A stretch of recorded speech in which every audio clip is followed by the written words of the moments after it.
the screen. The screen is held down by two pentalobe screws down at the bottom of the phone. If you need tools or replacement batteries, I will link those in the video description, so check there if you need to buy anything.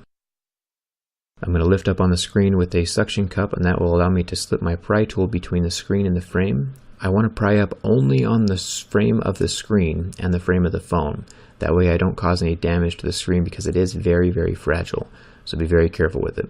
Don't bend it past 90 degrees because the ribbon cables will get stressed and we don't want to put any damage to those. Remove the 5 screws, remove the bracket, and then unclasp each of these 4 ribbon cables. Be careful with them, they're just very similar to Legos, just unclasp them from the motherboard. Technically you don't have to remove the screen for this repair, but getting the battery out can be sort of violent, so we want to make sure we don't damage the screen in the process. Remove the metal bracket and the 2 screws holding down the battery cable. Now, the phone that I'm working on right now has been taken apart before, so I'm going to use footage from my iPhone 6 repair video to kind of teach you how the battery is held down by the glue. I'm warming up the phone from the back. If the phone ever gets too hot for you to touch, you've gone too far, and wait for it to cool down a little bit. You definitely don't want to overheat the phone or you might cause damage. Also, when you're prying out the battery, you want to make sure not to use a metal tool. Try to stick with the plastic tool so you don't cut the battery at all. If you end up cutting the battery, it does pose a fire hazard. It could burn you with the acid underneath. Anyway, so be really careful not to break the black plastic around the battery. So there is a trick that I've learned that might help you out. There are 2 little tabs down at the very bottom of the battery that might help you lift it out of the phone. You will probably still need to warm up the phone to kind of loosen up the glue underneath the battery, but the tabs are there to help you out as well. So give that a shot. You can kind of see how much glue is underneath here. It gets kind of ridiculous. Once you've gotten all the glue out, if the glue is still stuck in the bottom of the phone, you can reuse it later.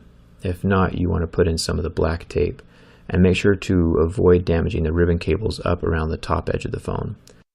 Here's the sticky tape, putting in another strand to help hold it down so it doesn't jiggle around inside of the phone and cause any more damage.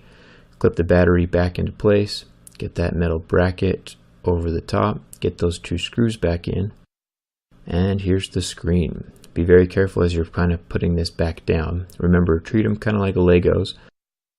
Line up the ribbon cable with the slot on the motherboard and just put your finger over it and press down. If you end up with lines on your screen after you turn the phone back on, it means that these ribbon cables aren't seated correctly.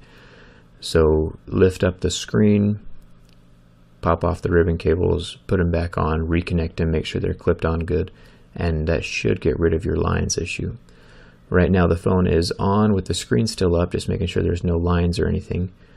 Now I'm turning the phone off because you definitely don't want to work on the phone while the screen is up. There's 5 more screws along the metal plate. Here you want to line up the top of the screen with the phone. There's kind of some grooves that fit in there.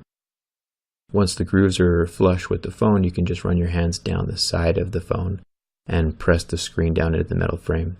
Be really careful, this phone is gigantic, and so you could break the screen very easily by pressing the wrong place. So make sure to stay around the frame.